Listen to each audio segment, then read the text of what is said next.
you don't get discipline from your parents. You don't get discipline from your parents, from your grandparents, from your older brothers and sisters. You don't get discipline from an external source. You have to get it from you. That's what self-discipline is. You get it from yourself. You get it from you. So there's people from every possible background, from no parents to crazy parents to, drug addicted parents to super squared away parents, and everywhere in between on that spectrum that are completely disciplined people, more disciplined than anyone I know. It doesn't come from your parents. You don't inherit it.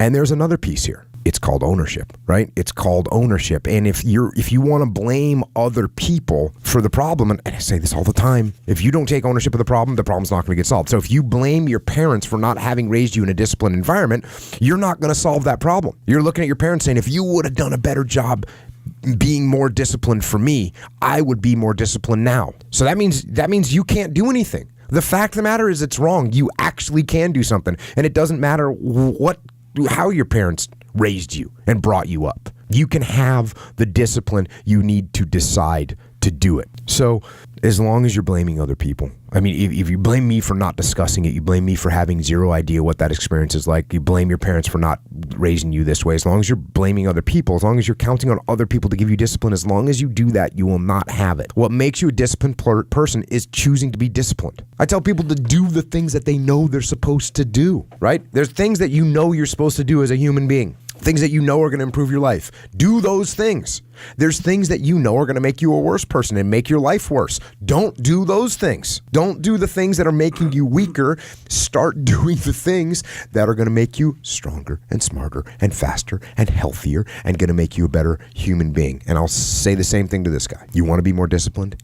Get after it. That's it, man. Get up early. Do some kind of workout. Eat good foods. Clean your room. Make a list of things that you're supposed to do in your life, and then wake up in the morning and do those things that you put on the list. That's what discipline is. What are you going to do? What is your goal? What are you trying to achieve? Now, I'll tell you, for me, the way I am, if I want to do something, it's just like doesn't go out of my brain.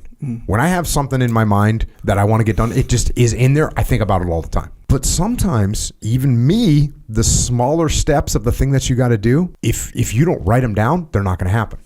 Writing things down like that, if you think about human evolution, the ability to write things down has to be one of the main propellants of our race as humans to create and evolve and get to where we are. If you don't write things down, they're not happening. You have to figure out what tactical moves you are going to make in order to reach your achievement, your strategic goal. Don't try and do everything at once. You need to take smaller steps. You need to move in an incremental way to achieve anything worthwhile, whether it's writing a book, whether it's getting better at jiu-jitsu, whether it's getting stronger, whether it's getting better at guitar. The way to do it isn't by cramming for the test. Matter of fact, you can't really cram for a test in a lot of these things. Bottom line is, for all these things, incremental steps. You need to make incremental steps. So you've come up with your goal, and then you need to figure out what it is. What's the plan to get you where you want to go? And then you need to write that plan down, by the way. You need to write down what you're going to do. Otherwise, dude, it's just a cloud. It just saying or thinking I might do this tomorrow is worthless. It's really worthless. Saying I'm gonna do this tomorrow, that's a thing. Yeah, that's a legit thing. Writing down I will do this tomorrow, that's where it's at. That's where progress gets made. So keep that in mind. You wrote down your strategic goal. You're gonna review that on a daily basis. You're gonna actually, when you review that at night, you're gonna say, okay, you know what? Here's what I'm gonna do tomorrow to actually make this happen. So you come up with a plan, and then you have to execute the freaking plan. Execute. People don't do what they're supposed to do. They fail to execute. They procrastinate. And here's the thing about procrastination. What I realized about was thinking about procrastination. If procrastination was truly just like doing it 5 minutes from now, it wouldn't be that big of a deal, would it? It wouldn't be a big deal. We wouldn't even talk about procrastination. Yeah. We wouldn't even talk about procrastination if it just meant I'm going to do it in 5 minutes. Hey, I need an extra 5 minutes before I execute on this thing. Here's the thing with procrastination. What procrastination really means is I'm never freaking going to do it. That's what it really means. So what you have to do is you have to tell yourself, do it now, do it now, do it now, do it now, do it now, do it now. Don't wait, don't hesitate. Listen to what I'm saying. Do it now. Do it now. Execute, execute, execute. When you hear the words execute, execute, execute, there's no turning back. You go. That's what you're doing. That's what you have to do. If you wait, when you wait,